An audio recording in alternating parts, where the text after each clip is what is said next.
जगदम्बा मैया की जय हो। सभी भक्त यथा स्थान बैठ जाएंगे।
बोलिए अम्बे मैया की जय हो।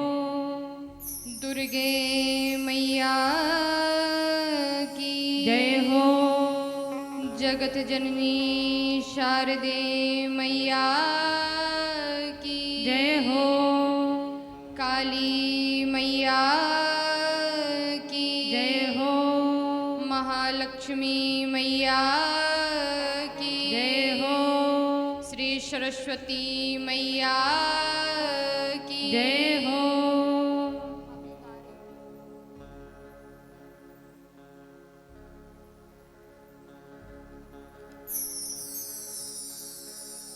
श्री संत बलवंत हनुमंत लाल की जय हो। महादेव भगवान की जय हो। श्रीमद् देवी भागवत महापुराण की जय हो।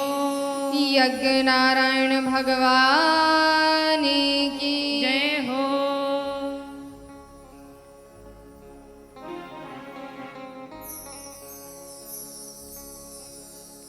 नमः परमहंसा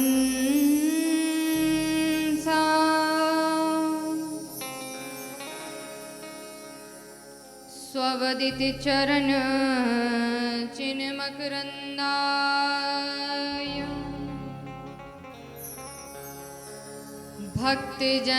भक्तजनमानस निवासाय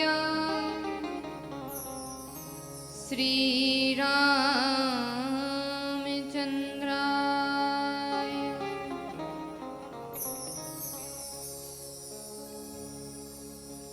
बंसी विभूषितकरा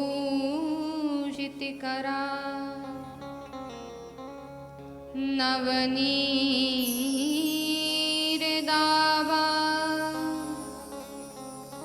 पीताम्बरः तरुणविं फलाधरोष्टा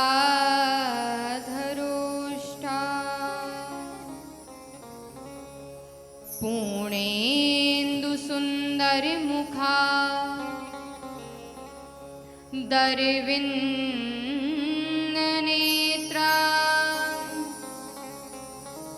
कृष्णाति परं किमपि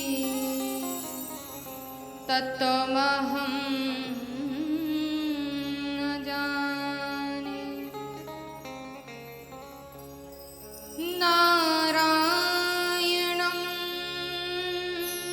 नमस्कृत्यं नरं चैव नरोत्तमं देवी सरस्वती व्यासं ततो जयमुदीरयेत्। सीतानाथि परारम्भं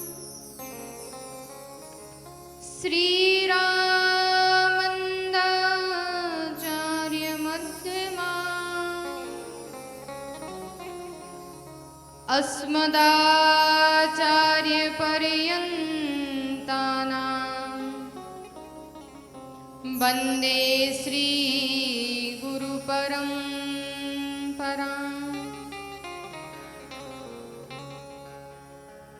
नमस्ते परमेशनि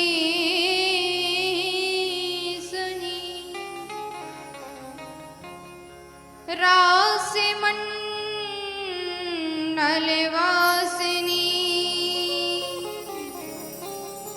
राशीश्वरी नमस्तुभ्ये। कृष्ण प्राणाधिक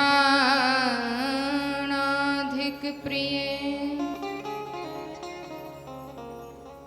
सर्वमंगल्य मांगल्ये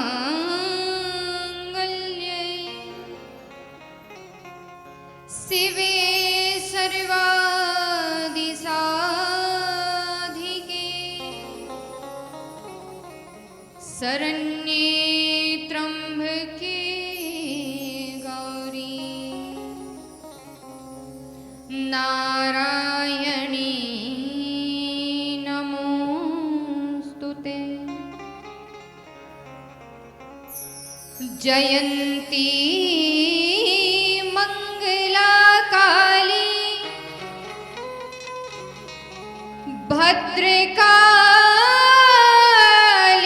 कपालिनी दुर्गा क्षमा शिवा धात्री स्वाहा स्वधा नमोस्तुते। स्वाहा स्वधा नमोस्तुते।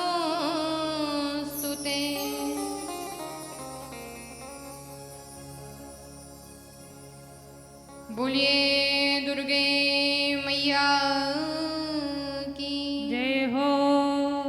जगत जननी वैखरी वर्ण रूपा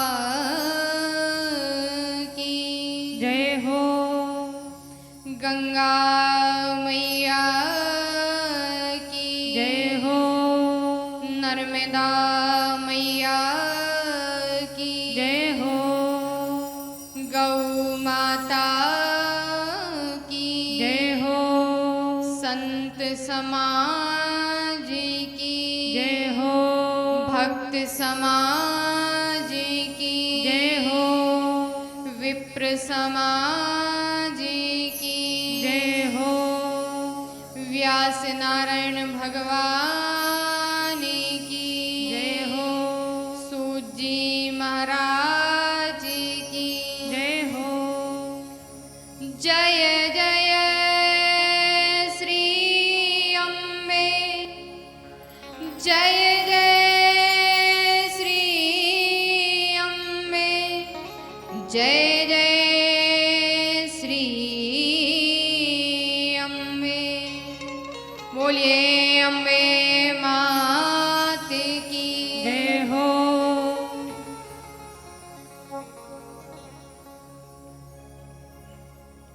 आइए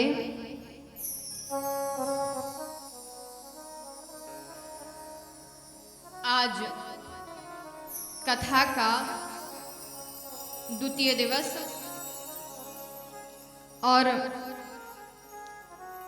कल मंगलाचरण से महात्म्य की कथा, भागवत देवी भागवत का महत्व क्या है और सुनने से क्या लाभ मिलता है, एवं कुछ नियमों का वर्णन, क्योंकि समय को देखते हुए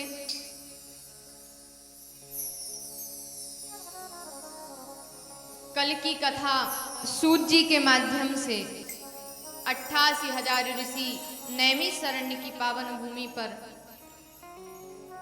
सुन रहे थे। आज उसी परम भगवती की कृपा से इस देवी भागवत महापुराण का द्वितीय दिवस है। आप हम सभी लोग द्वितीय दिवस में प्रवेश करने के लिए जा रहे हैं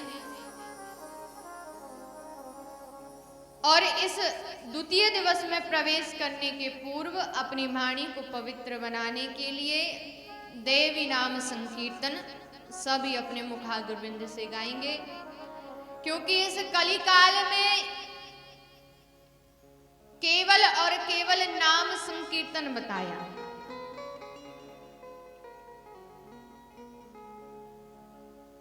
कलयुग में सबसे ज्यादा महत्व भगवान के नाम का बताया है। कहते हैं जो भक्त जीवन भर कोई पूजा ना करे, पाठ ना करे, जप तप ना करे, माला ना करे, वो केवल भगवत नाम संकीर्तन की नाव में बैठकर भगवान के नाम की पतवार पकड़ ले और अपने आप वह नाव चलने लगेगी, पतवार डोलने लगेगी और वह इस कलिकाल रूपी संसार सागर से पार उतर जाए।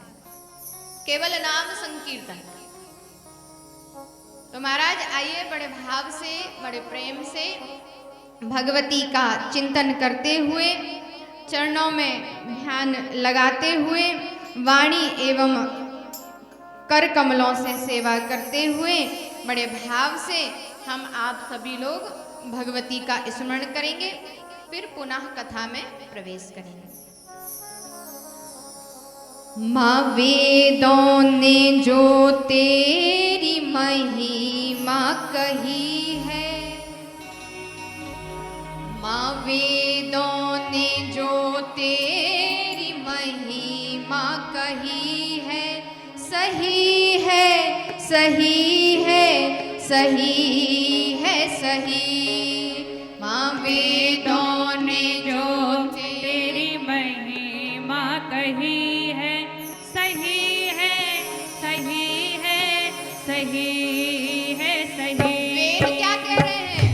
वेद कह रहे हैं तू करुणामयी और ममतामयी है, तू करुणामयी और ममतामयी है, सही है सही है सही है सही।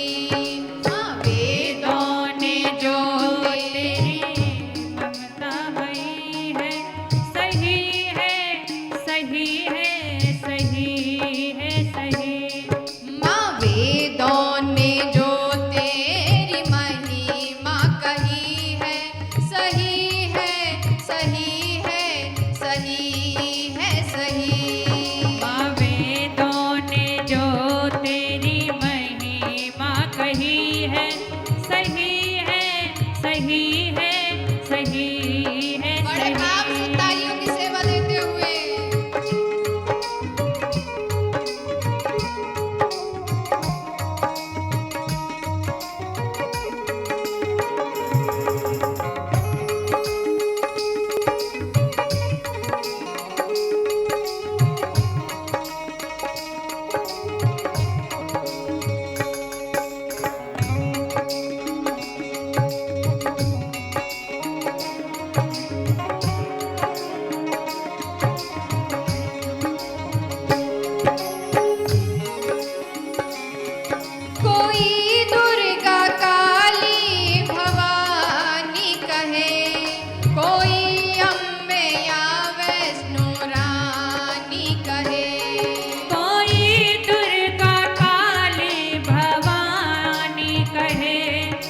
कोई अम्बे या वैष्णो रानी कहे। हे माँ, तेरे अनेक नाम हैं, लेकिन तू इतनी करुणावान है कि जो भक्त हृदय से बड़े भाव से जो भी नाम भजता है, तू उसी नाम के जरिए प्रकट हो जाती है और भक्तों को भाव सागर से पार कर देती है। मैया, तू भुक्ति, मुक्ति और भक्ति दायिनी है। इसीलिए मैया, इस बालक की जिह्वा से जो टूटा फूटा तेरा नाम निकल रहा है, उसी को सार्थक समझकर, उसी को साधक समझकर सिद्ध कर देना।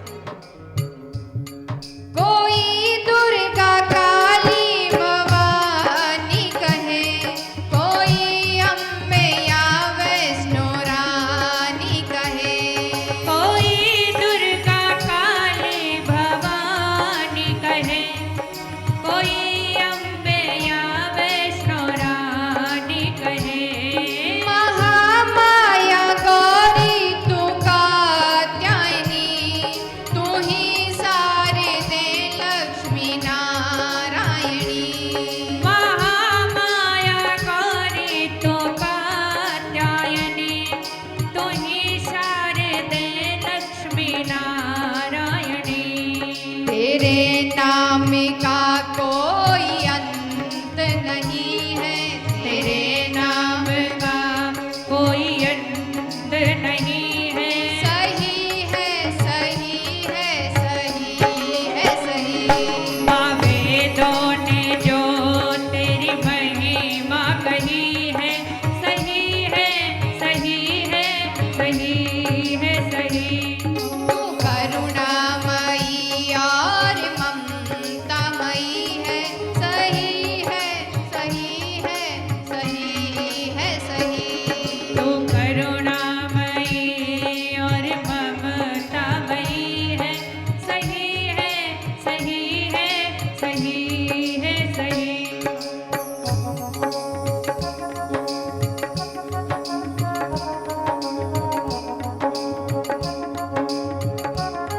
बोलिए अम्बे मैया की। जय हो।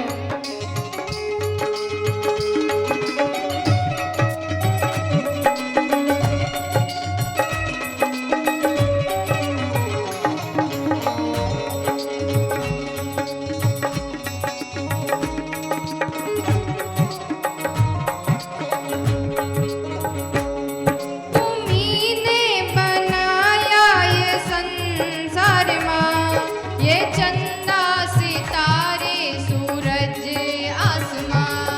तुम्ही ने बनाया ये संसार माँ, ये चंदा सितारे सूरज आसमां।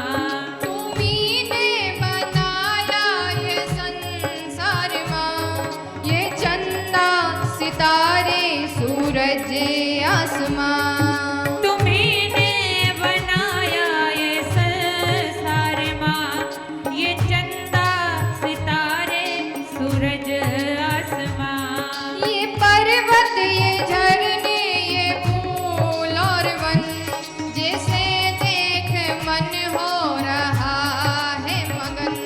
ये पर्वत, ये झरने, ये फूल और वन, जिसे देख मन हो रहा है मगन। अच्छा, एक बात विचार करो अपने मन में।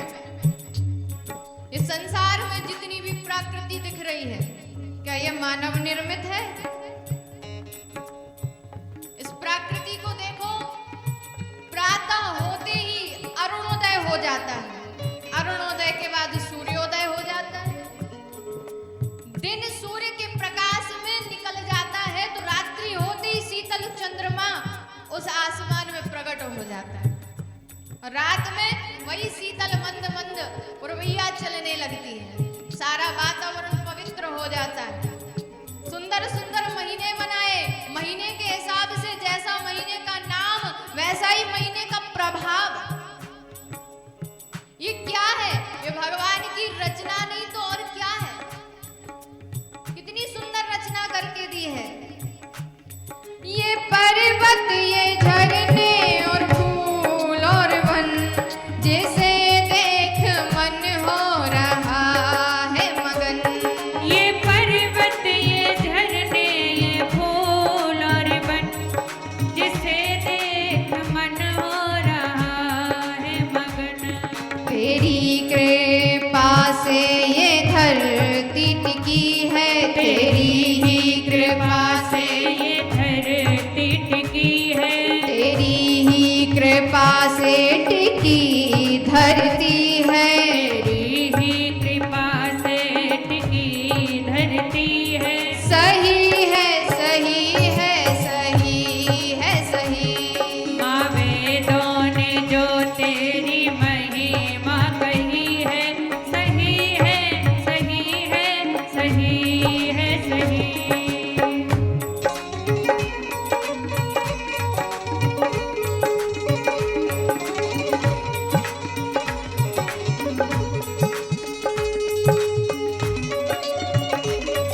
माँ ममतामयी है, करुणामयी और ममतामयी है। सही है सही है सही है सही, सही है सही है सही है सही, सही है सही है सही है सही, सही है सही है सही है सही, सही है सही है सही है सही, सही है सही है सही है सही।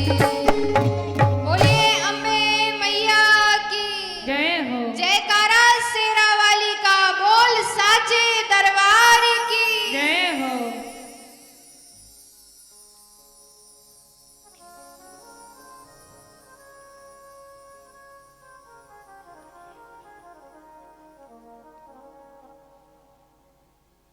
अपुत्रो लभते पुत्र,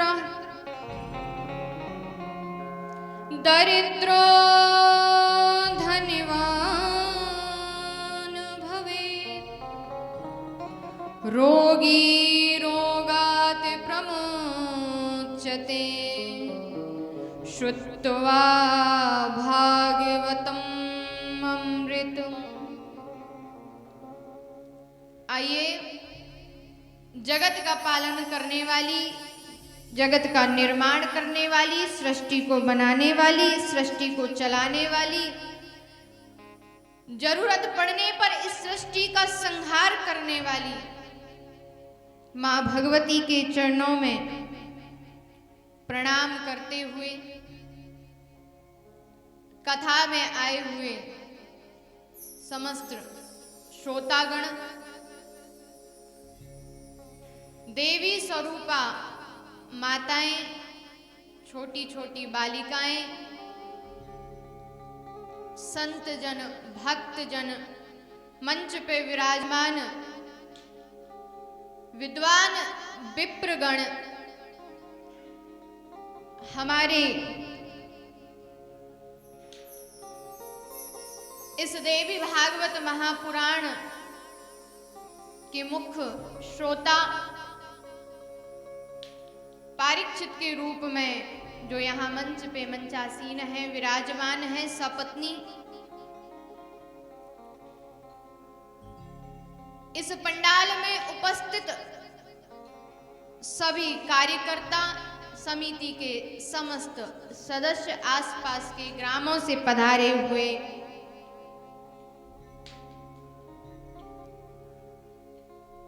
सभी भक्तजन, इस पावन कथा को रसमय बनाने वाले वाद्य यंत्रों के साथ मंच पर आसीन संगीत कलाकार, सभी को इस व्यासपीठ की ओर से मेरा बारंबार प्रणाम है।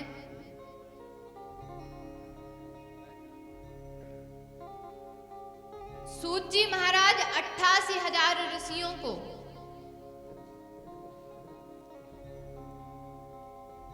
इस पावन पुराण की कथा को श्रवण करा रहे हैं, क्योंकि 88,000 ऋषियों में से जो सौनक जी थे, उन्होंने प्रश्न किया कि महाराज, हमने अनेक पुराण सुने हैं, लेकिन हमको कोई ऐसा पुराण सुनाइए, ऐसी कथा सुनाइए जिससे भक्ति, मुक्ति और भुक्ति तीनों मिल जाएं।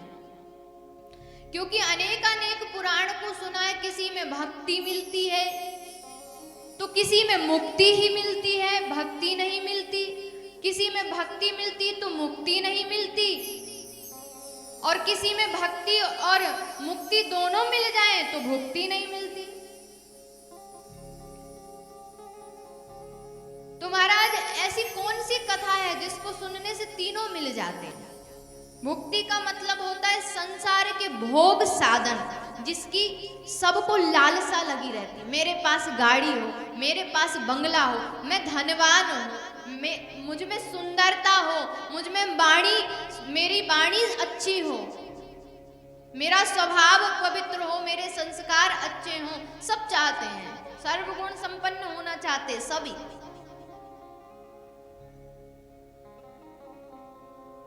यही अर्थ है भक्ति का। तो महाराज ऐसी कथा सुनाइए जिससे तीनों मिल जाए, भक्ति भी मिले, क्योंकि प्रभु ता पाहि ताहि मद नाही। जिसमें सर्वगुण, जो सर्वगुण संपन्न हो जाए तो उसमें भी भक्ति खत्म हो जाती है। जिसके पास सब कुछ हो, धन हो, वैभव हो, सुंदरता हो, वाणी हो, सब कुछ हो, फिर उसके पास भक्ति नहीं बचती। तो महाराज ऐसी कृपा, ऐसा अनुग्रह कीजिए जिससे तीनों मिल भी जाए और भगवान के चरणों से जो मन है वो हट ना पाए। तब सूत जी ने कहा कि ऐसा तो केवल एक ही पुराण है, एक ही कृपामय ग्रंथ है जिससे तीनों चीजें प्रदान हो जाती हैं। कौन सा? कहा देवी भागवत महापुराण। देवी भागवत महापुराण सुनने से तीनों चीजें मिल जाती, और तीन चीज ही नहीं, अनेक लाभ बताए हैं देवी भागवत को सुनने से। और वैसे तो व्यक्ति साल भर सुने तो उतना महत्व नहीं होता, लेकिन जो इन 9 दिनों में, क्योंकि साक्षात परम अम्बा अपने धाम से 9 दिनों में इस पृथ्वी लोक में विचरण करने आती है।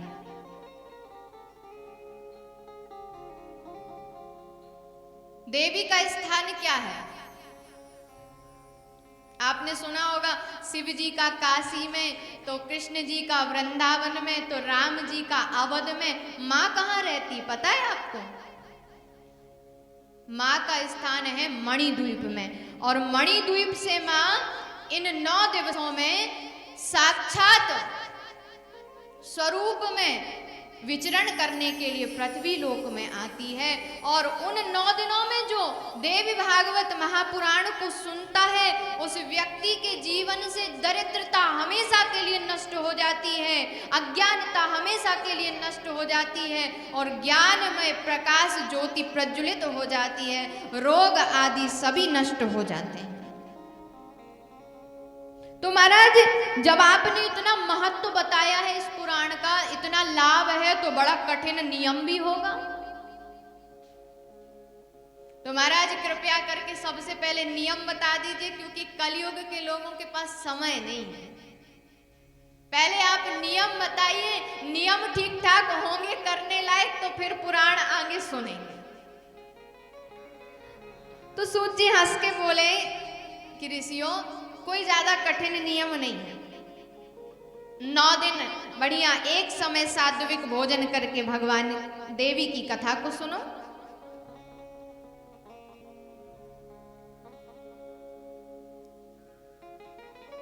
जो कथा को मुख्य श्रोता के रूप में सुने, उसको पलंग पर नहीं सोना चाहिए, धरती में सोना चाहिए। दूसरा नियम। तीसरा नियम, कथा के मध्य में बातचीत नहीं करना चाहिए, क्योंकि अक्सर लोगों का यही सबसे बड़ी समस्या यही है। अब इतना बड़ा गांव रोज रोज मिल नहीं पाते, कभी कभार मिलते हैं तो कहाँ मिलेंगे? कहाँ? पंडाल में। और जो सखी सहेली आई, हरी बहन कब से नहीं देखा तुझे, बता तू कैसी है? और सब बढ़िया, घर में ठीक ठाक चल रहा है? यहाँ व्यास जी कथा सुना रहे, वहां उनकी व्यथा चल रही। तो महाराज देवी भागवत में साफ साफ लिखा है कि जो कथा के मध्य में वार्तालाप करता है वो अगले जन्म में कौए की योनि में प्रविष्ट हो जाता है। फिर करो काऊ काऊ काऊ। भगवान कहते खूब कथा में काऊ काऊ किया, अब बस यही करना है। जो कथा के मध्य में सोता है, देवी भागवत कहती वो अगले जन्म में अजगर की योनि में प्रविष्ट हो जाता है।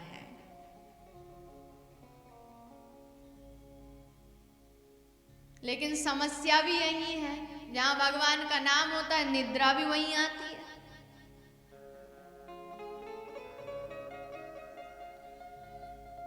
क्योंकि निद्रा देवी तो कह के ही बैठी हैं, जहां पे नाम संकीर्तन होगा, जहां भगवत नाम होगा, जहां प्राणियों को भवसागर से उतारने की बात चलेगी, मैं भी वहीं आऊंगी।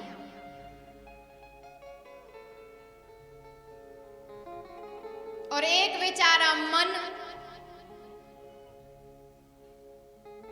घर पे रहते तो लगता है जल्दी पंडाल तक पहुंच जाए, ना जाने वहां क्या क्या हो रहा होगा। और जैसे ही पंडाल में आए, कथा सुनने के लिए बैठे, तो फिर मन घर पर पहुंच जाता है, शरीर पंडाल में रहता है।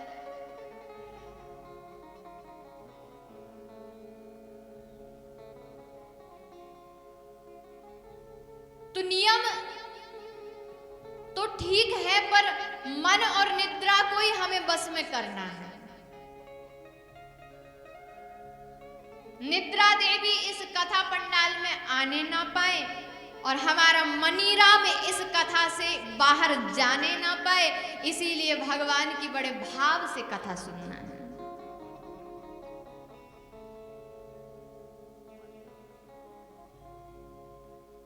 और क्या नियम है महाराज, कैसे सुनना चाहिए? 1 महीना, 2 महीना, 9 दिन, 10 दिन, 7 दिन, कैसे कथा सुनी जाए? सूत जी कह रहे हैं, नवाह यज्ञे संपूर्णे पारीक्षत भूपति दिव्य रूप धरो देव्यः सकल लोके ततीग्रता।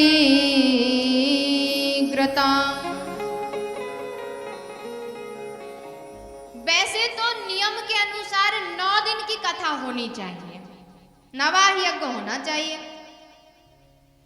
लेकिन यदि समय नहीं है, विपरीत समय चल रहा, परेशानी चल रही, फिर भी कथा करानी है तो 5 दिन में भी हो जाती है महाराज। और सामर्थ्यवान है तो फिर महीने भर भी कथा करा सकते, मास पारायण भी करा सकते हैं।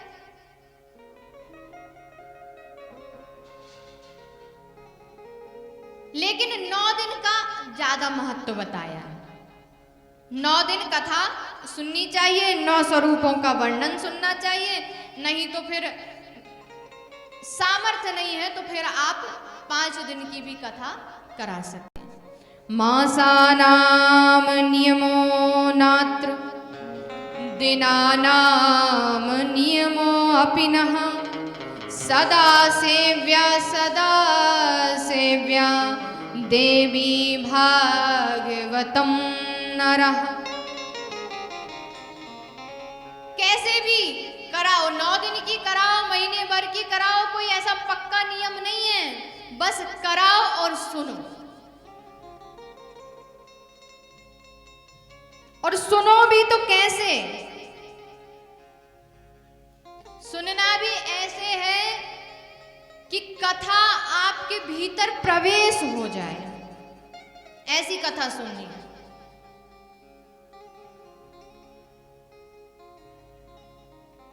जो कथा प्रेमी होते हैं वो पता है कैसे कथा सुनते हैं? रामचरितमानस में वर्णन है, जिनके श्रवण समुद्र समाना और कथा तुम्हारी सुभग सर नाना। जब कथा सुनने बैठो तो समुद्र के समान कान करके बैठो। अर्थात समुद्र देखा है, समुद्र में गंगा जी भी जाकर मिल रही है, क्षिप्रा जी भी है जाकर मिल रही, नर्मदा जी भी जाकर मिल रही हैं, बड़ी बड़ी नदियां मंदाकिनी सब समुद्र में जाकर के मिल जाती हैं और समुद्र के साथ ही लुप्त हो जाती हैं, एक सा पानी हो जाता है। समुद्र सबको अपने भीतर बसा लेता है, वैसे ही भगवान की कथा है। ये कथा गंगा रूपी है, ये कथा नर्मदा रूपी है, ये कथा क्षिप्रा रूपी है। और आपका हृदय समुद्र रूपी होना चाहिए। ये सारी कथा गंगा को अपने भीतर प्रविष्ट कर ले, एकत्र कर कर रख ले। लेकिन ऐसा हम कम ही कर पाते हैं। कुछ लोग तो ऐसे होते हैं, एक कान से सुना और दूसरे से बाहर, और कुछ ऐसे होते हैं कि 3 घंटे तो कथा सुनी और बस उठे और झाड़ के और बस इसी पंडाल में कथा को छोड़कर चले जाते हैं। कल भी बताया था, कथा में आप बैठे हैं ये महत्वपूर्ण नहीं है, कथा आप में बैठ जाए ये महत्वपूर्ण है। इस आयोजन की सफलता तभी है जब आपके भीतर ये कथा प्रवेश हो जाए। सदा सेव्यः देवी भागवतम नरे। अच्छा, इसको सुनने से लाभ क्या मिलता है? सुने तो, लेकिन कलयुग के प्राणी पहले प्रॉफिट की बात करते हैं। क्या फायदा है? तो का फायदा ये है, अपुत्रो लभते पुत्रं दरिद्रो धनवान भवेत् रोगी रोगात् प्रमुच्येत श्रुत्वा भागवतामृतम्। इस पावन पुराण को सुनने से जिसके पुत्र नहीं है उसको भी पुत्र हो जाते हैं। जो रोगी है वो रोगों से मुक्त हो जाता है। जो दरिद्री है इस कथा को सुनने से वो दुख दारिद्र से दूर हो जाता है। ऐसी पावन कथा है। सूत जी महाराज 88,000 ऋषियों को कथा श्रवण करा रहे हैं और 88,000 ऋषि इस पावन कथा को श्रवण कर रहे हैं। आज सूत जी कहते हैं, ऋषियों इतना ही नहीं, पूर्व काल में इस कथा को, इस पारायण को, इस 9 दिन के यज्ञ को वासुदेव जी ने भी किया है। वासुदेव जी कौन जानते हैं? भगवान द्वारिकाधीश के पिता। एक समय आया कि वासुदेव जी को मां भगवती की शरण में आना पड़ा। कब आना पड़ा? क्यों आना पड़ा? क्या कारण था जो भगवान के पिता भगवती से की शरण को ग्रहण करके बैठे हैं, भगवती से याचना कर रहे हैं? ऐसा क्या संकट आया? तो सूत जी महाराज 88,000 ऋषियों से कहते हैं, वासुदेव सुतम देवे कंसम चारुण मर्दनम देवकी परमानंदम कृष्णम वंदे जगत गुरु। वही कृष्ण जिन्होंने दुष्ट कंस का संहार किया था, जिन्होंने वृंदावन में आकर के सबके भाग्य को जगा दिया था, आज उन्हीं कृष्ण के पिता भगवती की शरण में जाते हैं। कब गए? का एक बार की बात है,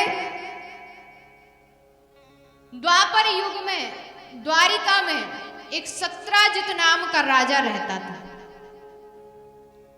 भागवत में भी ये कथा आती है।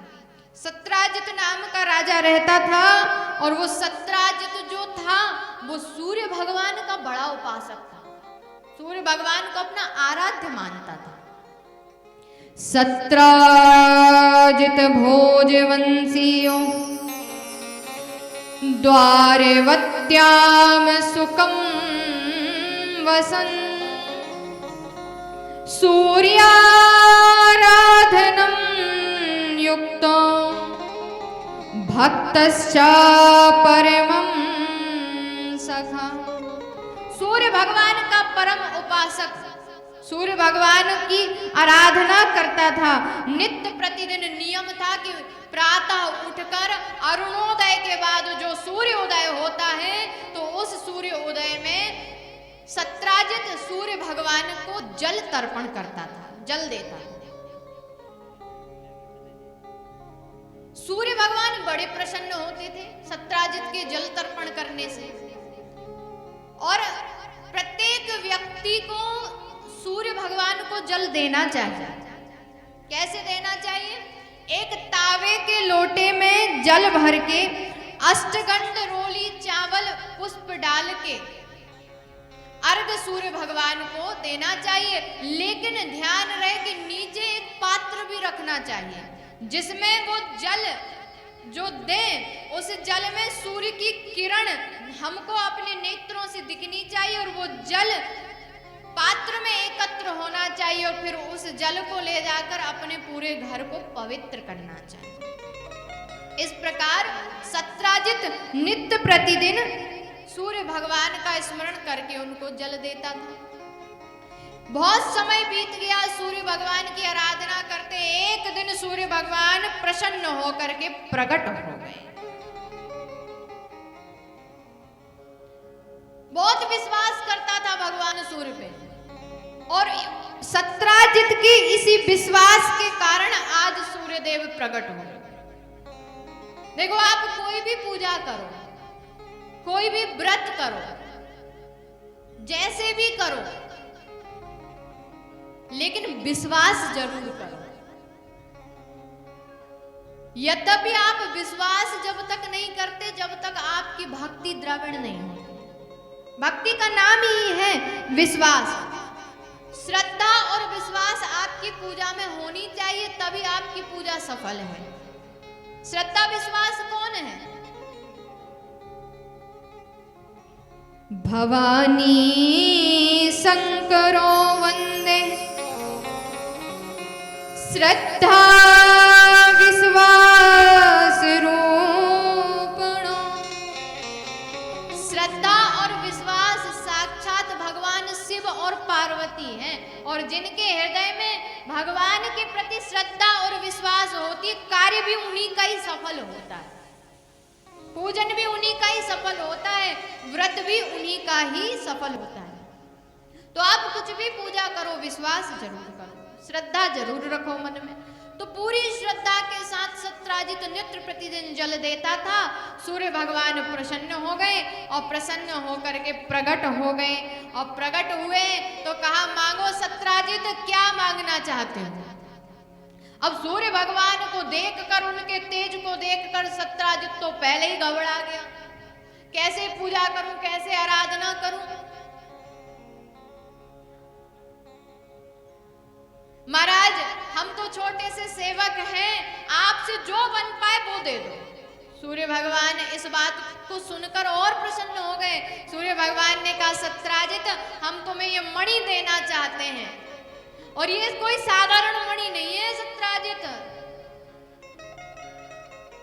बड़ी दुर्लभ चीज है। महाराज, कैसी दुर्लभ? कहा, सत्राजित, ये मणि जिस स्थान पर रखी रहती है उस भूमि पर कभी अकाल नहीं पड़ता, कभी अन्न की कमी नहीं होती। नित्य प्रतिदिन ये मणि 8 भार सोना देती है। इस मणि का नाम है समयंतक मणि। 8 भार सोने का मतलब पता है कितना? 8 बार सोना जानते हो कितना होता है? 160 तोला। अब बताओ कितनी प्रभावशाली मणि। 160 तोला प्रतिदिन देती थी सत्राजित को। अब सत्राजित तो पहले ही धनवान था, मणि पाकर और धनवान हो गया।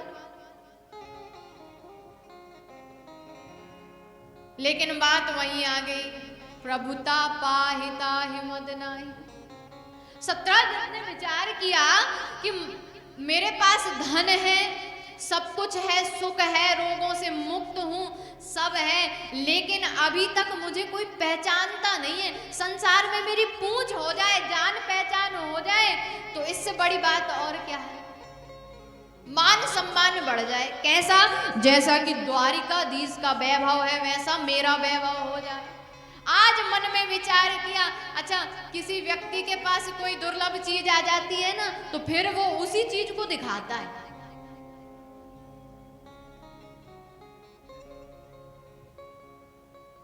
अच्छा, ऐसा स्वभाव माताओं में अक्सर होता है। विनोद की बात है, बुरा मत मानना। जैसे कोई नया गहना पहना, झुमका पहना, तो फिर तो पल्लू झुमके के पीछे ही रहेगा। आज तो नया झुमका पहना है, यदि कंगना पहन लिया तो बार बार हाथ उठा उठा के ताली बजाएंगी कि कोई देख तो ले, सार्थक सिद्ध तो हो जाए कि मैंने ये कंगना पहना है।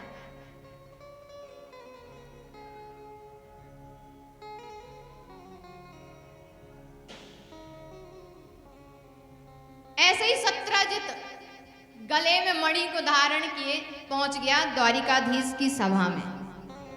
सुधर्मा नामक सभा चल रही थी, उसी सभा में गले में धारण किए मणि को पहुंच गया और मणि को अपने वस्त्रों से बाहर निकाल लिया। और जैसे ही मणि बाहर निकली तो मणि का ये प्रभाव कि मानो कि सूर्यदेव स्वयं चले आ रहे हैं। सारी सभा अचंभित हो गई। मंत्रीगण कहने लगे, प्रभु प्रभु, लगता है आपके दर्शन के लिए आज साक्षात सूर्य नारायण भगवान आए हैं। भगवान ने कहा, सूर्य नारायण भगवान नहीं, वो सत्राजित है, उसके पास सूर्य नारायण भगवान की दी हुई मणि है, उसी मणि का प्रभाव है कि इतना चमक रही है।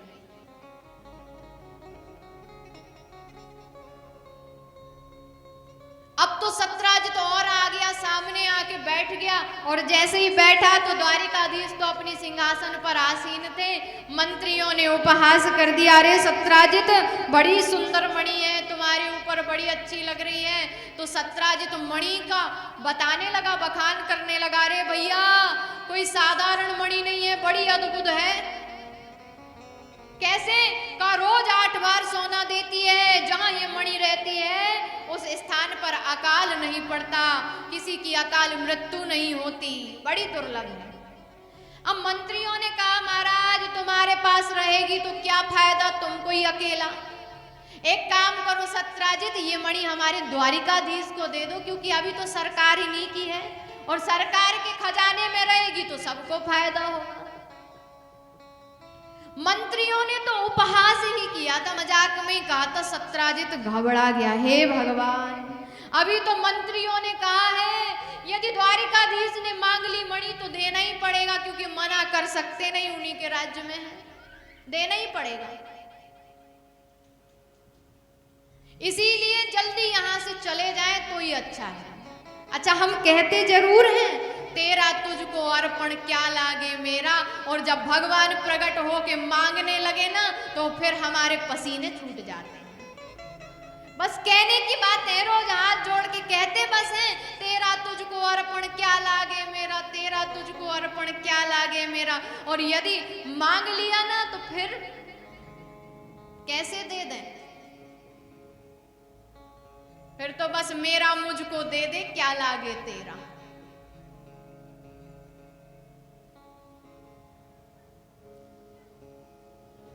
कहां होते ऐसे दानी जो कहते हैं वो करते भी हैं। शास्त्रों में तो राजा बलि का नाम दानियों में अग्रीण बताया है, जिन्होंने अपना इतना बड़ा राज्य भगवान को दे दिया और राज्य देने के बाद मन में लेस मात्र भी खेद नहीं आया राजा बलि को। राजा बलि कौन थे?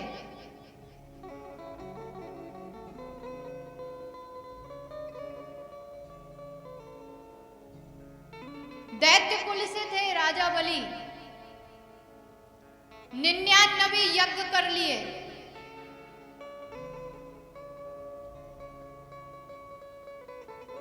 और जो 100 यज्ञ अश्वमेध यज्ञ पूरे कर लेता है उसको स्वर्ग का सिंहासन मिल जाता है। 99 कर लिए, इंद्र घबरा गया, एक ही बचा है महाराज, यदि एक और पूरा कर लिया तो मेरा सिंहासन तो चला ही जाएगा। दौड़ कर पहुंचा भगवान विष्णु के पास, जाके बोला, प्रभु राजा बलि ने 100 यज्ञ कर लिए, 99 यज्ञ कर लिए, एक और कर लिया तो मेरा सिंहासन चला जाएगा। प्रभु आप कुछ करो, मेरे तरफ से आप लड़ो, मेरे तरफ से आप उससे शत्रुता करो, युद्ध करो, युद्ध में आप राजा बलि को पराजित करो और पराजित करके उसको मार डालो। भगवान हंस के बोले, इंद्र इस समय राजा बलि के पास इतना बल है, क्योंकि राजा बलि ब्राह्मणों की सेवा करता है, संतों की सेवा करता है, भगवान को मानता है, भक्ति आचरण करता है, व्रत आदि तप आदि करता है। इसीलिए इतना बल है राजा बलि के पास कि स्वयं नारायण भी राजा बलि से लड़ने जाएंगे तो वो भी परास्त हो जाएंगे, इतना तप है। तो महाराज फिर कैसे वो एक और यज्ञ कर लेगा, सब खत्म हो जाएगा, इंद्रासन चला जाएगा, क्या करें महाराज? भगवान विष्णु ने कहा कि लड़ तो सकते नहीं, क्योंकि लड़ने से कोई फायदा नहीं, अब तो भिक्षुक बनकर मांग सकते हैं। भक्त में और भक्त की भक्ति में इतनी ताकत होती है कि भगवान भी आज भिक्षुक बनकर राजा बलि के द्वार पर जा रहे हैं। भगवान नारायण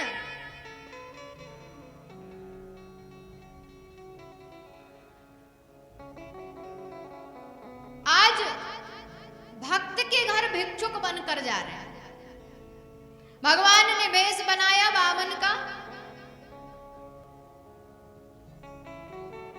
और राजा बलि के पास पहुंच गए, और राजा बलि ने भी अपना सब कुछ सर्वस्व भगवान को प्रदान कर दिया। भगवान प्रसन्न हो गए। ऐसे ही एक भक्त और हुए, रामचरितमानस में वर्णन है, केवट। देखो आपको सारे प्रसंग पता हैं, पर आपको मालूम है कि शास्त्रों में इन प्रसंगों को बार बार क्यों दोहराया जाता है?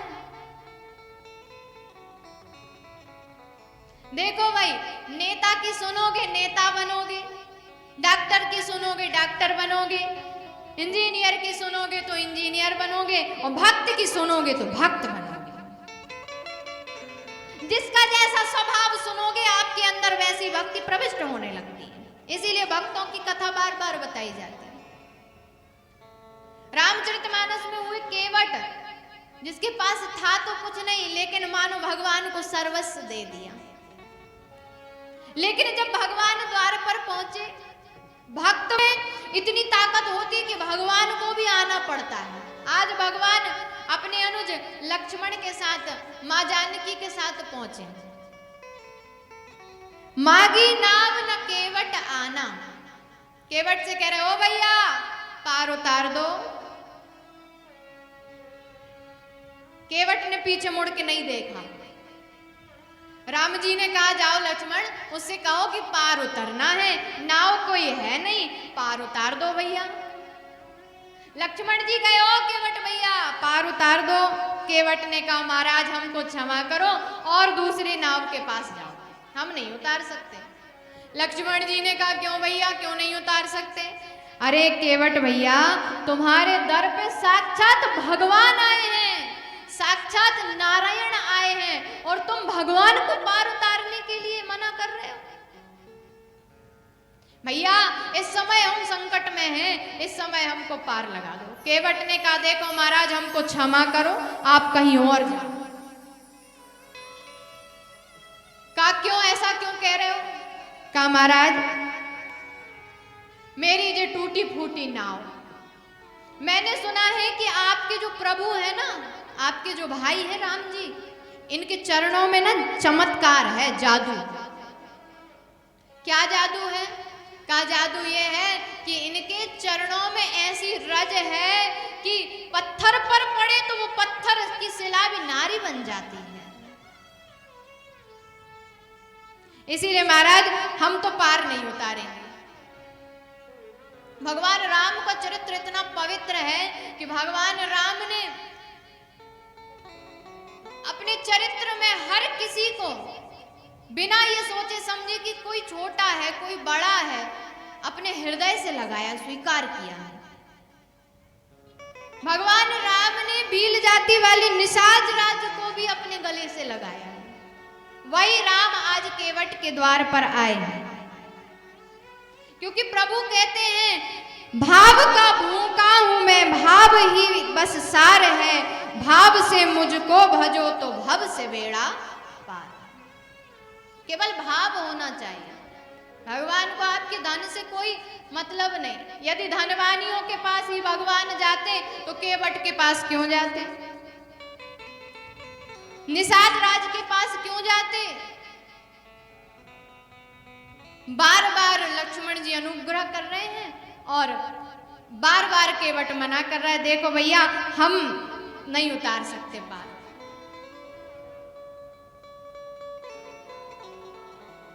कारण केवल इतना ही है कि मेरी ये नाव में यदि राम जी बैठे और उनकी चमत्कारी वो रज, चरणों की जो रज है वो इस नाव में गिर गई तो ये नाव नारी बन जाएगी।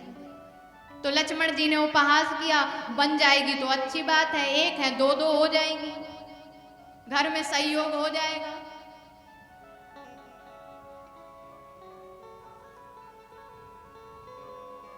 केवट कहने लगा, देखो लक्ष्मण भैया ये सब कहने की बात है, जिसकी दो है उससे पूछो।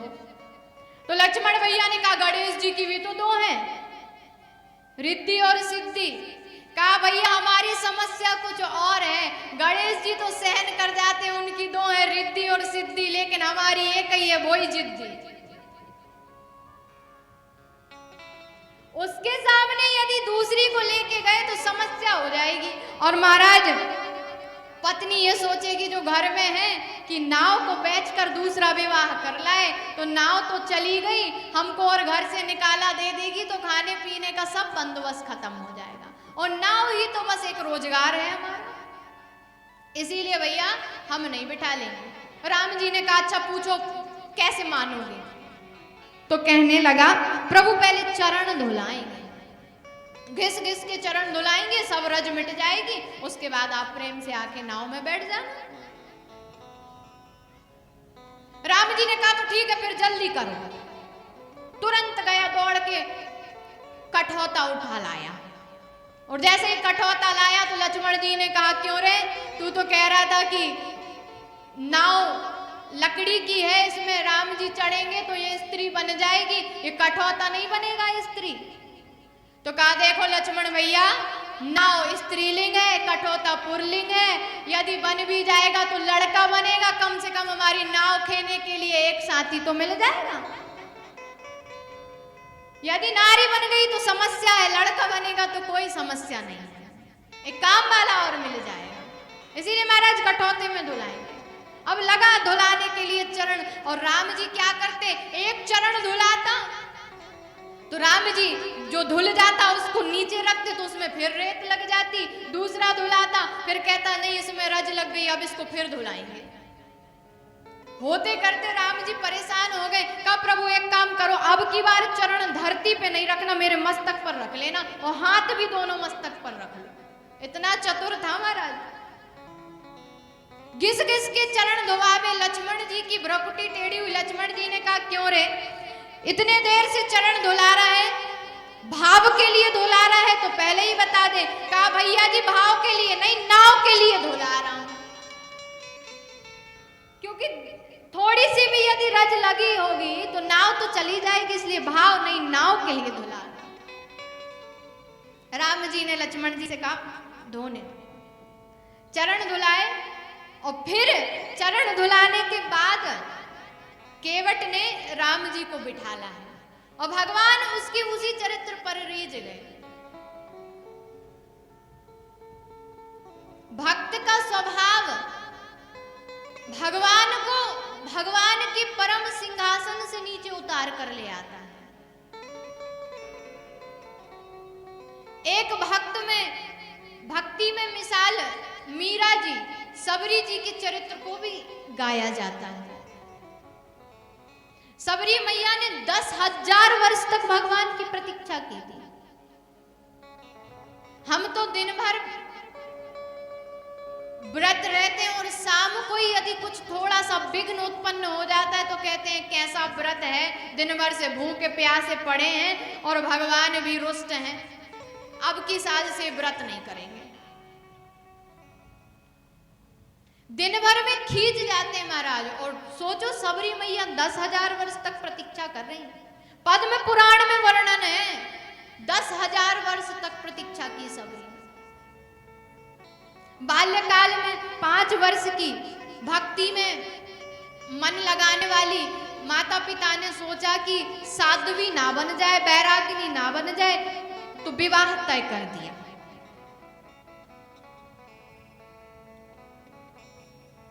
मैया श्रृंगार कर रही हैं। सबरी ने कहा मैया आज इतना लाड़ प्यार इतना दुलार क्यों, आज आप ही मेरे केस को क्यों संभाल रही हो। तो माँ बोली बेटा आज संभाल लूं, कल से तो अपने खुद से ही संभालना है। क्यों मैया, क्योंकि कल तो तेरा विवाह हो जाएगा, कल तू चली जाएगी। अच्छा अच्छा मैया विवाह तो ठीक है, ये बताओ कि ये जो एक कक्ष है उसमें इतने सारे जानवर क्यों बंदी बनाकर रखे। कहा रे बेटा कल तेरा विवाह है और विवाह में इन्हीं जानवरों का मांस भोजन के रूप में खिलाया जाएगा। सबरी ने अपने केस को छुड़ाया, छोड़ो छोड़ो मैया केस ना कढ़ाऊंगी। और ऐसा कहते हुए सबरी ने अपने केस को झटकारा और दौड़ लगा दी। और दौड़ लगाते हुए उस कक्ष का दरवाजा खोल दिया जहां अनेक प्रकार के जानवर बंधे हुए थे, बंदी थे। वो सारे जानवर बाहर की ओर दौड़े और कहने लगे सबरी आज तूने हमें मुक्त किया है, एक दिन राम तुझे मुक्त करेंगे। वनों में चली गई, कोई नहीं देखता, जब सेवा कर देती। क्यों? क्योंकि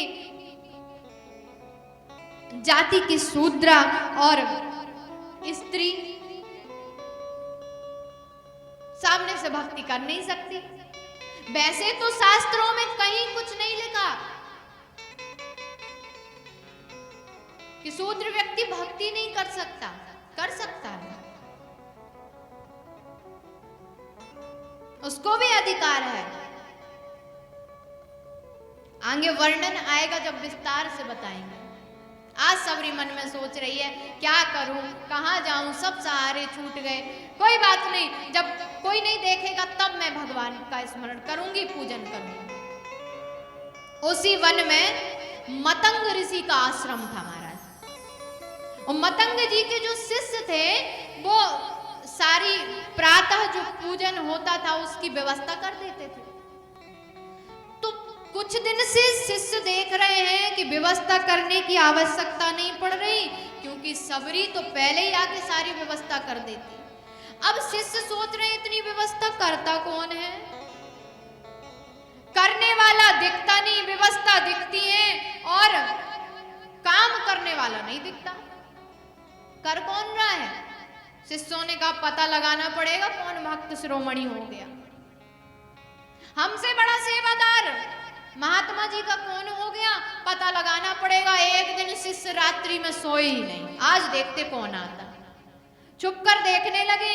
सबरी मैया ने पुष्प चयन किए, बिल्व पत्र चयन किए, दूर्वा चयन की, कंदमूल फल चयन किए और सब कुछ चयन करके आश्रम की ओर बढ़ी। और आश्रम में बढ़ के और वहां पर जैसे ही सारी सामग्री रखी तो शिष्य ने पकड़ लिया। कौन हो तुम? डर गए। हे भगवान अब क्या होगा? बार बार मन में विचार कर रही, स्त्री जाति से शूद्रा, आश्रम में जाने की अनुमति नहीं है, आश्रम में आके व्यवस्था कर दी, अब मेरा क्या होगा?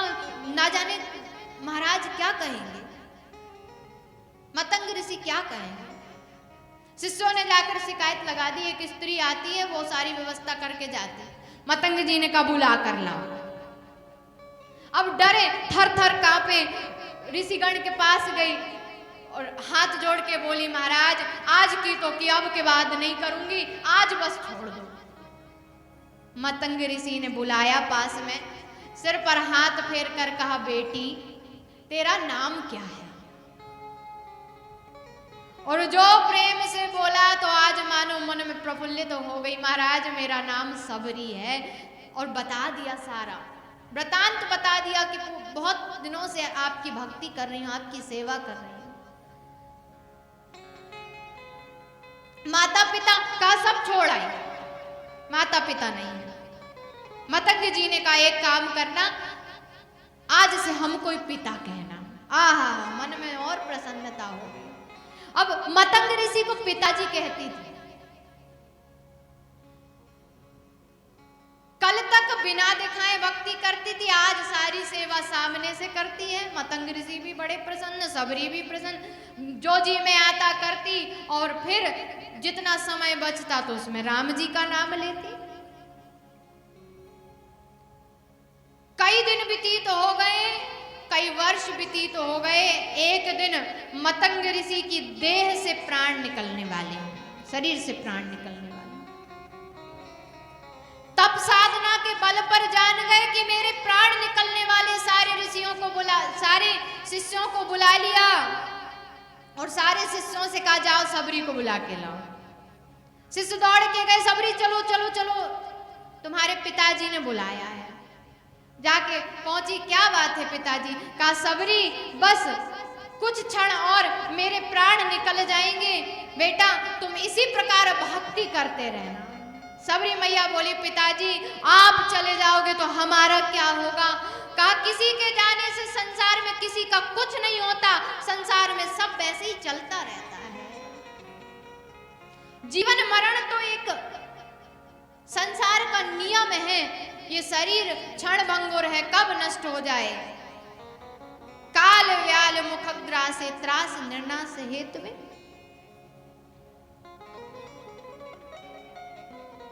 रोने लगी, हम कहां जाएंगे पिताजी? मतंग ऋषि ने कहा सबरी चिंता मत करो, तुम्हारे अंदर जो भाव है, आज एक संत की वाणी कहती है कि एक दिन भगवान राम, तुमको कहीं जाने की जरूरत नहीं है, एक दिन भगवान राम तुम्हारे द्वार पर आएंगे। और ऐसा कहते हुए मतंग ऋषि ने देह को त्याग दिया। आश्रमी वातावरण शोकाकुल हुआ। अगले क्षण सबरी सोचने लगी पिताजी कह के गए हैं राम जी आएंगे, कहीं आ ना जाएं, इसीलिए साफ सफाई कर लो। कुटिया साफ करने लगी, पुष्प बिछाने लगी, फल चुनकर लाने लगी। मन में विचार कर रही है पिताजी कह के गए हैं, गलत हो नहीं सकता, असत्य हो नहीं सकता, अटल सत्य है, राम जी जरूर आएंगे, इसीलिए सारी साफ सफाई करके रखूं। राम जी आए तो कुटिया अच्छी लगनी चाहिए ना, पवित्र होनी चाहिए। सबरी कर रही रास्ता साफ, मेरे घर राम पधारेंगे। सबरी कर रही रास्ता साफ, मेरे घर राम पधारेंगे। सबरी कर रही रास्ता साफ, मेरे घर राम पधारेंगे। सबरी कर रही रास्ता साफ, मेरे घर राम पधारेंगे। राम पधारेंगे, मेरे घर राम पधारेंगे। ओ राम पधारेंगे, मेरे घर राम पधारेंगे। ओ राम पधारेंगे, अवध श्री राम पधारेंगे। ओ राम पधारेंगे, अवध से राम पधारेंगे। ओ सबरी कर रही रास्ता साफ, मेरे घर राम पधारेंगे। सबरी कर रही रास्ता साफ, मेरे घर राम पधारेंगे।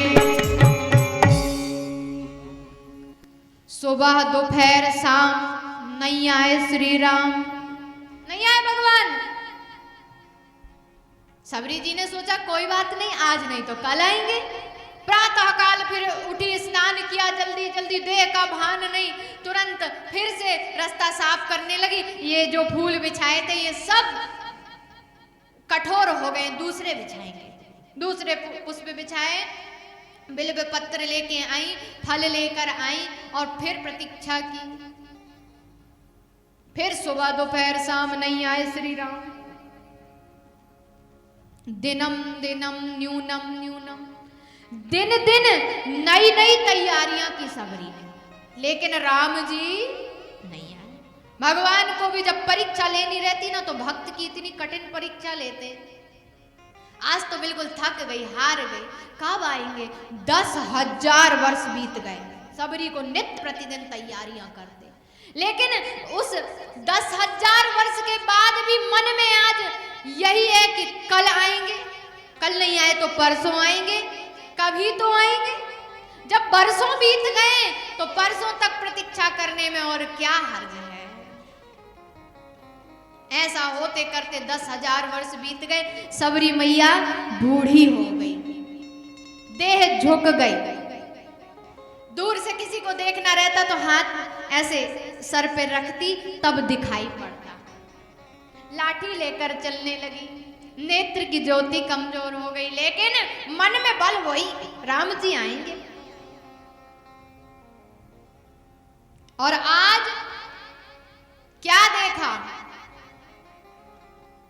सबरी सोच रही फरकत भुजमान बिलोकन, सबरी सोच रही।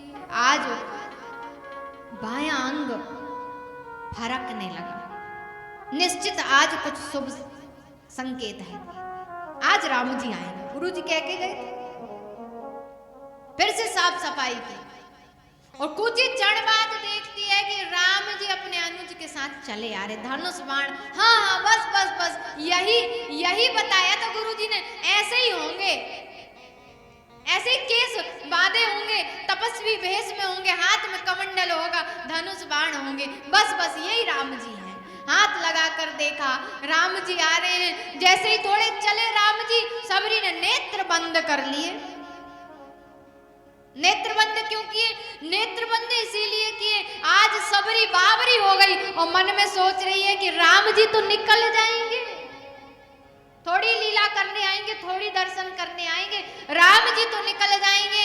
नेत्र बंद करके इनकी छवि को अपने नेत्र में बसा लूं, राम जी निकल जाएंगे, लेकिन छवि कभी नहीं नष्ट होगी।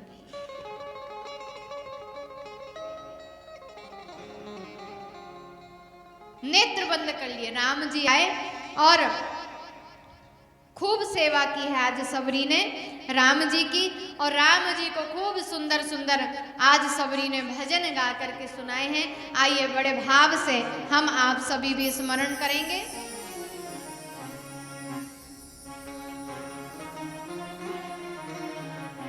कौन कौन चाहता है कि राम जी उनके घर आए? कोई नहीं चाहता? हाथ खड़े करो जो चाहता है। आहा, तो सभी बड़े भाव से गाएंगे। मेरी झोपड़ी के भाग्य आज जाग जाएंगे, राम आएंगे। मेरी झोपड़ी के भाग्य आज जाग जाएंगे, राम आएंगे।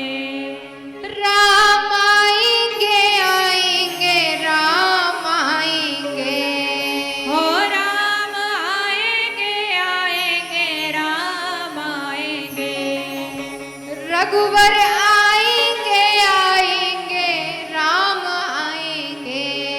हो रघुवर आएंगे, आएंगे, राम आएंगे। हो मेरी झोपड़ी के भाग्य आज जाग जाएंगे, राम आएंगे। हो मेरी झोपड़ी के भाग्य आज जाग जाएंगे, राम आएंगे।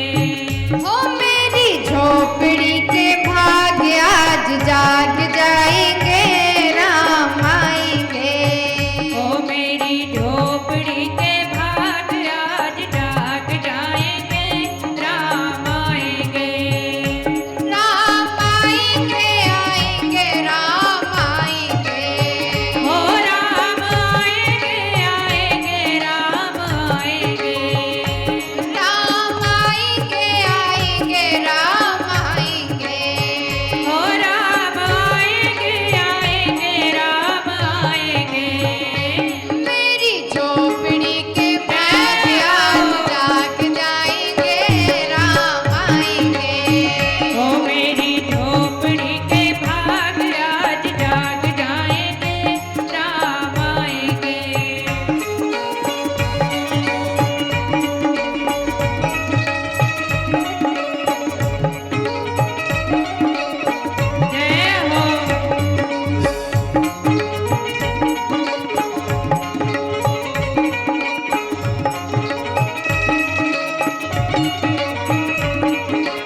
दीप जला के दिवाली मनाऊंगी।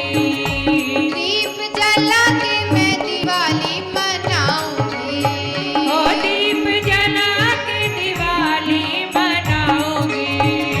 मेरे जन्मों के पाप सब धुल जाएंगे, राम आएंगे। ओ मेरे जन्मों के राम आज धुल जाएंगे, राम आएंगे। ओ मेरे जन्मों के पाप आज धुल जाएंगे, राम आएंगे। मेरे जन्मों के पाप आज धुल जाएंगे, राम आएंगे। ओ मेरी कुटिया के भाग्य आज जाग जाएंगे, राम आएंगे। वो मेरी झोपड़ी के भाग आज जाग जाएंगे, राम आएंगे।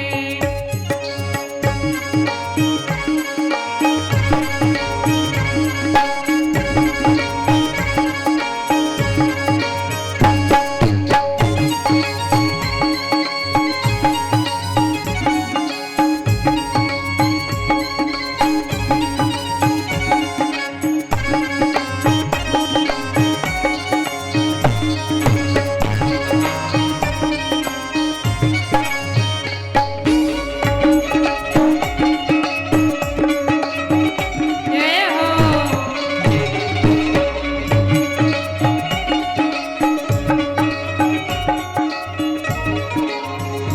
राम झूलेंगे तो झूला मैं झूलाऊंगी। ओ राम झूलेंगे तो झूला मैं झूलाऊंगी। राम झूलेंगे तो झूला मैं झूलाऊंगी। ओ राम झूलेंगे तो झूला मैं झूलाऊंगी। मीठे मीठे गीत गा के मैं सुनाऊंगी। ओ मीठे मीठे गीत गा के सुनाऊंगी। देखिए महाराज, जब भगवान के लिए सेवा का भाव होता है ना, तो ऐसे नहीं होता बैठ के।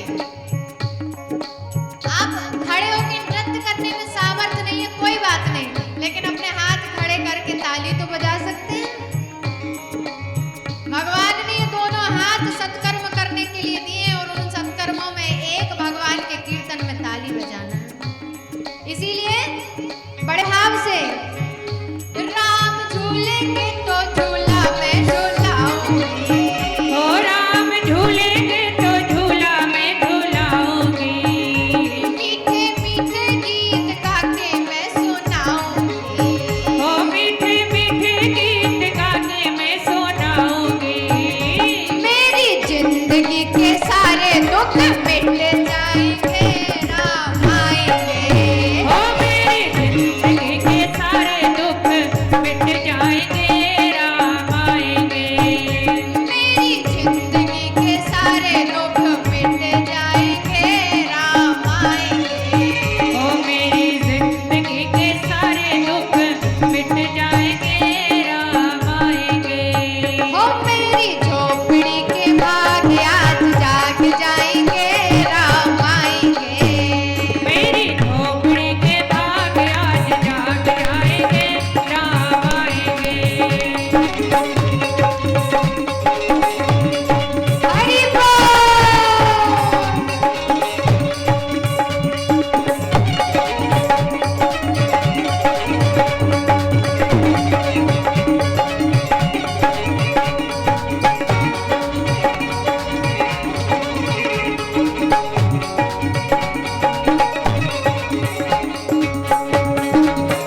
जय हो।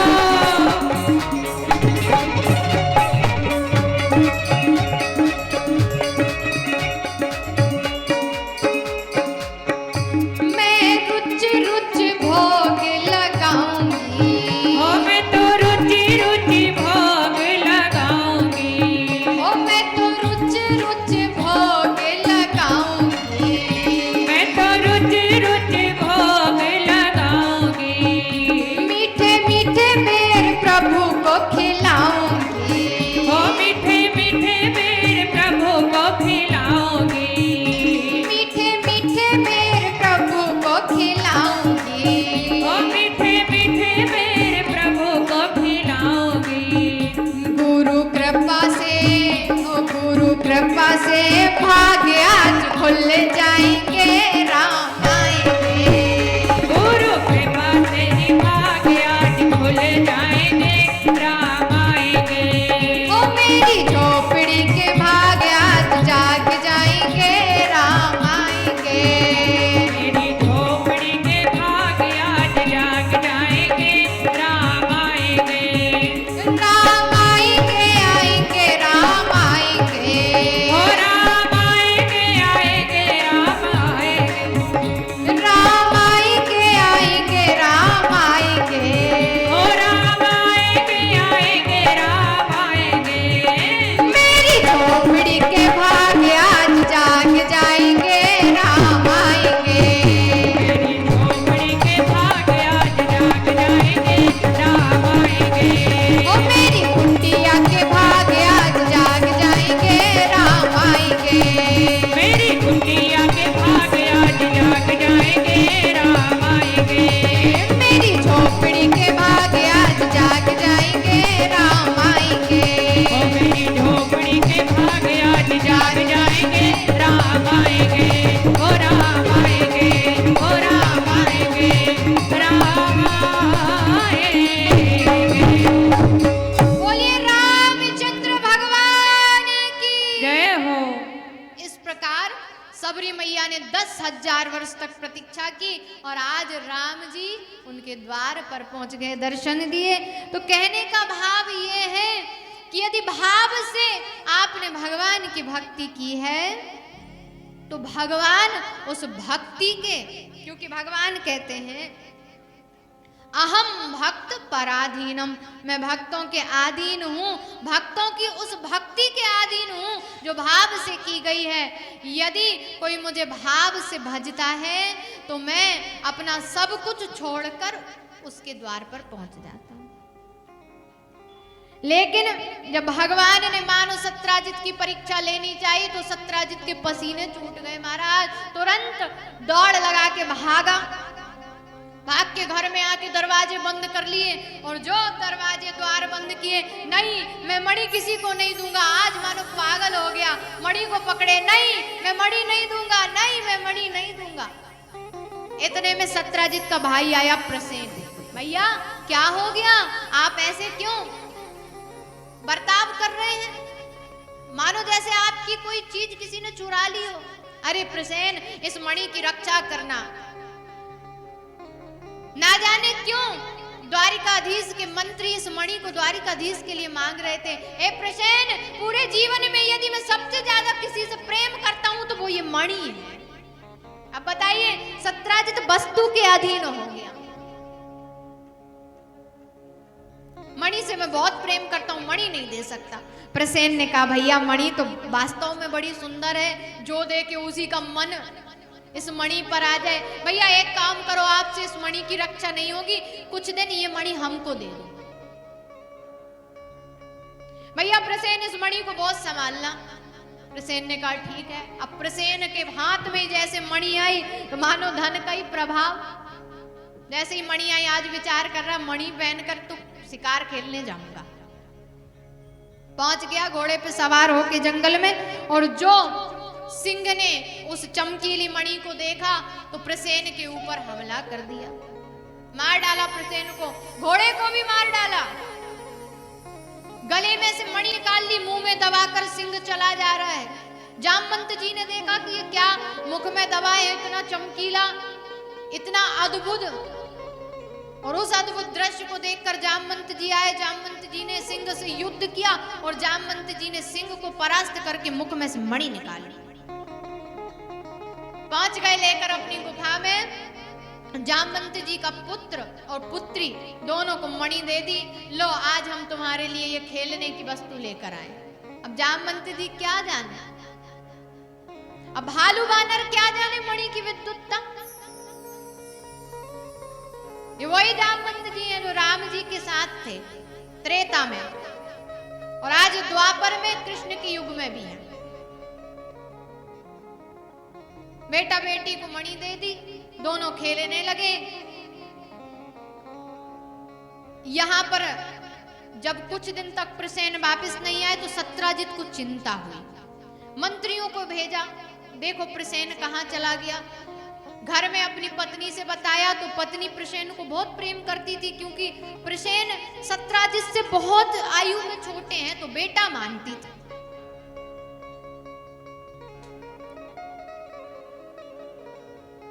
आज तो कह रही महाराज आपने उस नन्हे से बालक को बताओ मणि दे दी, उस मणि के पीछे जो इतने बड़े बड़े लोग पड़े हैं और आपने वो छोटे नन्हे से बालक को मणि पकड़ा दी।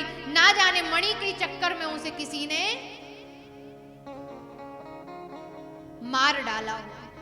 अरे देवी ऐसी बात अपने मुख से ना करो, एक तो मेरी इतनी अद्भुत मणि, ऊपर से मेरा भाई प्रसेन, दोनों ही संकट में है। सत्राजित रोने लगा, रोते रोते अपनी पत्नी से बोला, देवी एक बात कहें। पत्नी ने कहा कहो। कहा हो ना हो द्वारिकाधीश ने प्रसेन को मरवाया है।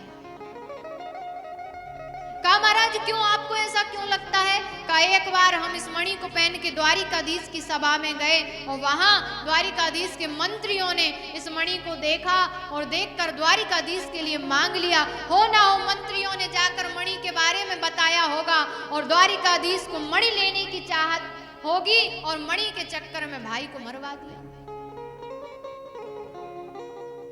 लेकिन देवी ये बात हम आपसे कह रहे हैं, आप ये बात का किसी से भी मत कहना, इस बात का जिक्र भी मत करना। लेकिन कहां महिलाओं के पेट में बात पचने वाली। एक दिन दो दिन जैसे तैसे मन में रखा, तीसरे दिन सहेली आई और कह डाला। बहन एक बात कहें, किसी से मत बताना, सिर्फ तुमसे कहूंगी क्योंकि मन बहुत व्याकुल है। क्या? का मेरा जो सत्राजित का जो अनुज है, मेरा देवर प्रसेन, बहुत दिन से मिल नहीं रहा और मणि पहन कर गया था।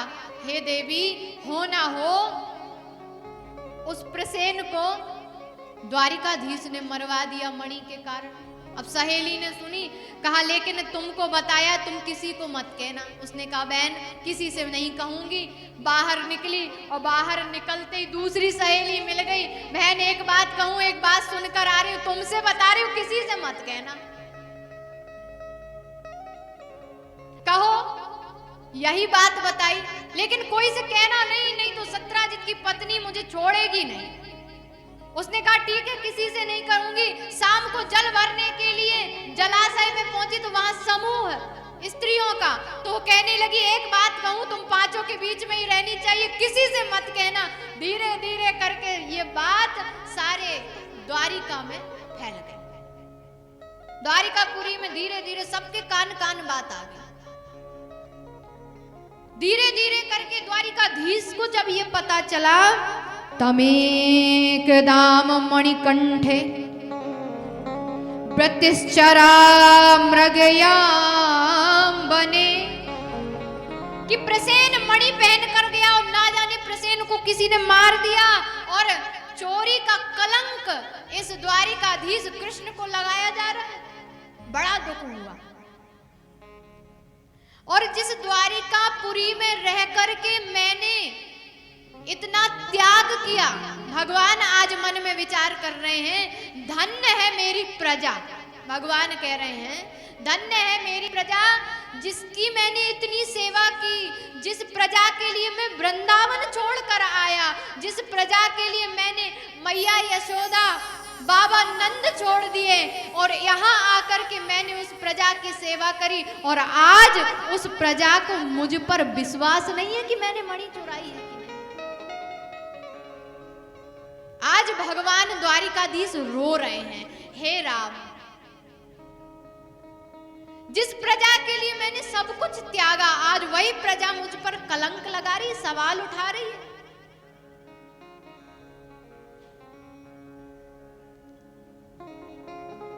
यद्यपि मैंने उस मणि को छुआ तक नहीं, चुराने की तो छोड़ो, छुआ भी नहीं है मणि को। क्या करें, इस कलंक से मुक्ति कैसे पाएं?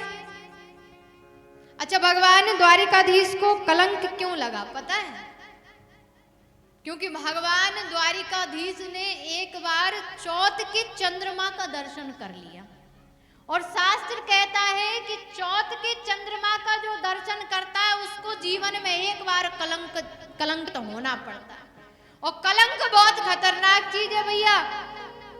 काजल से काला होता है कलंक। काजल एक बार अंजन में लगा लिया जाए ना तो उसको धोया जा सकता है, लेकिन कलंक एक बार जीवन में प्रवेश कर गया तो उसको कभी नहीं मिटाया जा सकता।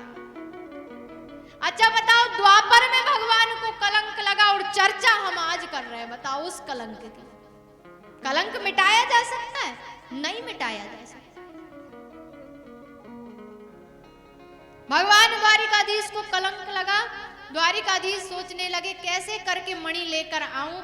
आज विचार किया, और विचार करते करते किसी से कुछ ना कहते हुए बिना बताए जंगल की ओर प्रवेश कर गए। अब चाहे प्राण ना रहे लेकिन मणि तो लेकर आऊंगा। सैनिकों के साथ गए, कई अक्षुणी सेना लेकर मणि की खोज में निकल पड़े, और मणि खोजते खोजते प्रसेन को मृत अवस्था में पाया, आगे सिंह को मृत अवस्था में पाया। समझ गए कि ये प्रसेन मणि लेकर गया होगा, सिंह ने मारा होगा, लेकिन इस सिंह को किसने मारा ये पता लगाने के लिए सिंह के चरणों के निशान जो थे उनके पीछे पीछे भगवान चले गए। आगे गए तो जामवंत जी के चरणों के निशान पाए। उसको खोजते हुए एक गुफा तक भगवान पहुंच गए। अब भगवान ने कहा यहीं पर आकर ये निशान समाप्त होते, मतलब इस गुफा के अंदर मणि है। सैनिकों से कहा तुम बाहर खड़े रहो, हम जाकर देखते हैं। सैनिकों ने कहा ठीक है। अब सैनिकों को बाहर खड़ा करते भगवान अंदर प्रवेश कर गए और देखा कि जामवंत जी के पुत्र पुत्री मणि से खेल रहे हैं। भगवान ने कहा भैया ये मणि हमको दे दो, ये तुम्हारी नहीं है, ये सत्राजित की धरोहर है।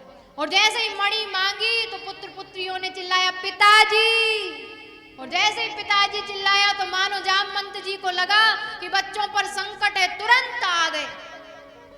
क्या बात है, क्या ये युवराज मणि को मांगता है? ए युवराज तुम कौन हो? भगवान ने कहा हम कौन हैं, तुम कौन हो, इसका परिचय बाद में हो जाएगा, पहले मणि दे दो, क्योंकि ये मणि नहीं रहेगी तो मेरे प्राण नहीं बचेंगे। मुझे कलंक लगा है इस मणि को चुराने का, और ये मणि आज के आज सत्राजित को मैं दूंगा, इसीलिए मणि दे दो। जामवंत जी ने कहा कैसे बालकों के समान बात करते हो, योद्धाओं से ऐसे बात करनी चाहिए। अरे योद्धाओं से तो चीज भी लेने जाओ तो युद्ध करके ही लाना पड़ती है, इतने सरलता से नहीं मिलती, तो कहा युद्ध करना पड़ेगा।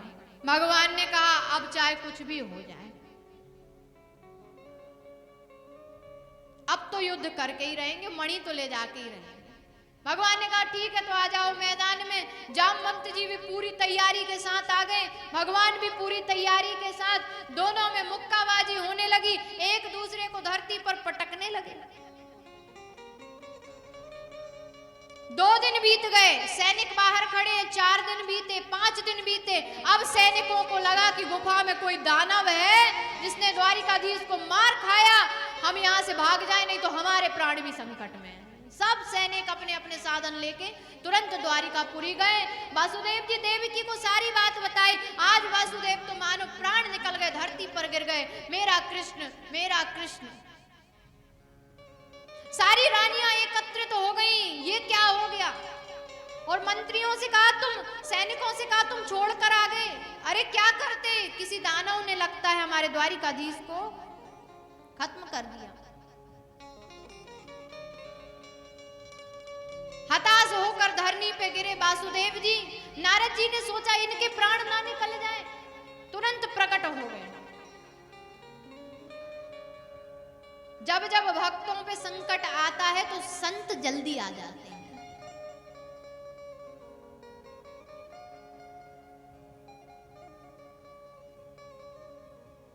पहुंच गए, जाके कहने लगे वासुदेव जी क्या बात है?